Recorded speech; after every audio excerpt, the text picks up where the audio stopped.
In this video, we're going to learn how to solve problems involving algebraic proportion for your maths exam. After going through this video, I guarantee you that you'll be able to deal with problems involving direct and inverse algebraic proportion that involves x and y variables basically.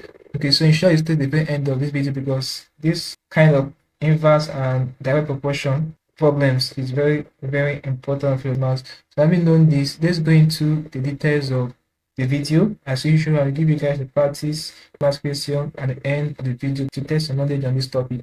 So let's begin with direct proportion question that involves algebra. Okay, let me get a question. Okay, so let's look at this question we have here. It says an object is moving with a velocity that changes proportionally with time. After 5 seconds, its velocity is 105 meters per second. How far will it be traveling after 13 seconds? Okay, before we go straight into solving this problem, let's look at how to represent variables proportionally. All right, now when they say y is proportional to x, basically what it means is y is proportional to x. So this is how you represent it. Okay, once you have represented it like this proportionally, you will then equate it to, you will then add an equality sign to it and put a constant. So this y is proportional to x will now be y equals x. So you add a constant word k.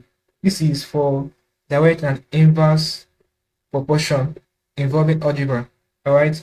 Whereas on the other hand, when they say y is inversely proportional to x, basically what you do first is to represent it proportionally. So it's going to be y is inversely proportional towards x. So when you add the equality sign to it, you are going to have y equals the constants will now be up k over x. Okay, so very important you take note of this notation. All right, so having known these basics, let's go ahead and solve this question we have here. Remember, this is direct proportional question. Okay, so let's wipe this and solve this question one we have here. Okay, so for this direct proportion no question, now you're looking for how far the object will be traveling after 13 seconds. So firstly, let's represent it using the direct proportional notation. So we are going to substitute x and y with v and t since we are dealing with velocity and time. So this is going to be velocity is directly proportional to time. So when you put it in equation or use the equality sign, it's going to be velocity equals a constant k is directly proportional towards time.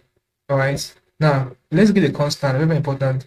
Now to get a constant, when our v is 105, so v is 105 meters per second, our t is 5 seconds.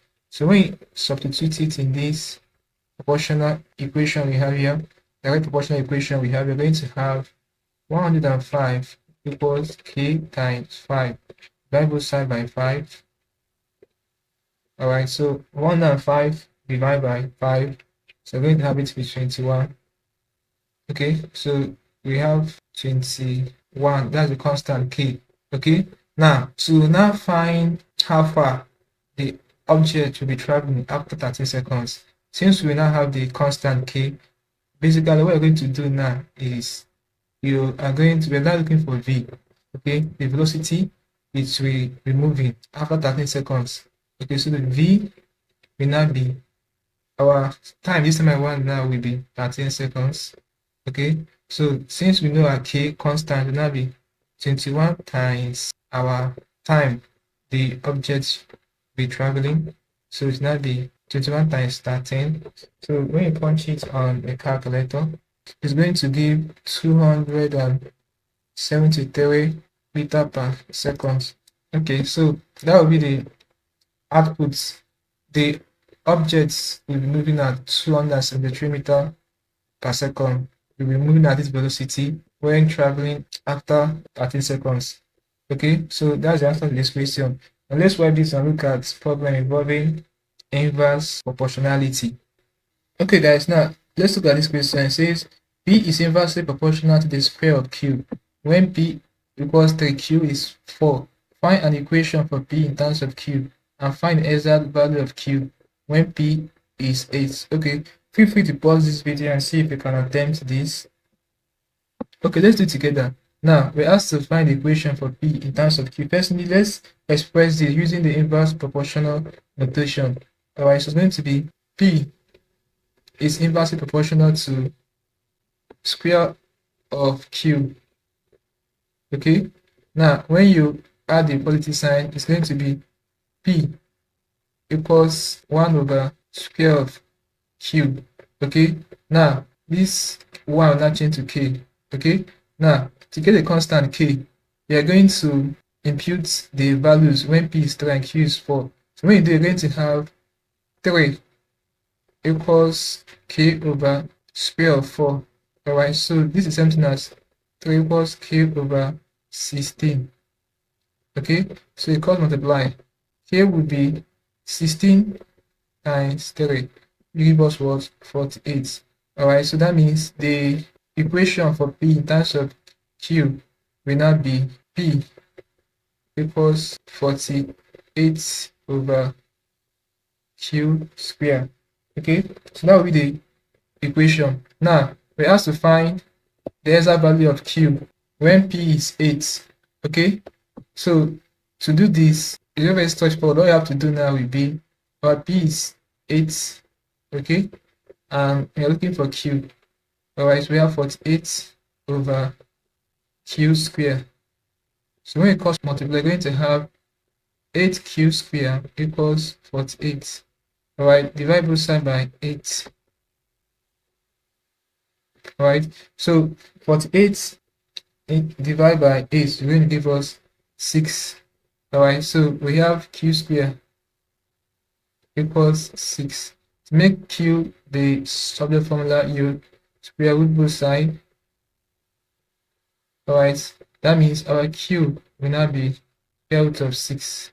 And that will be the answer to this question. So that's basically what you have to know about direct and inverse proportionality involving algebra. Okay, hope there's something interesting from this video. Now, if you are new to the channel, check the description of this video below. You see a link to our Telegram channel. Click on it and join our Telegram channel. Also, ensure you are subscribed to this channel by hitting the subscribe button for more videos like this. Like, share, and comment on this video. Tell me how you feel from what I learned from this class.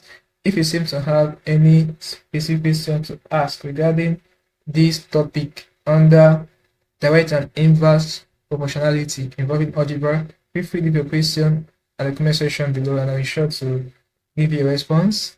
That's it for this class. Now click on the end screen above and I will see you in the next video. Thanks for watching.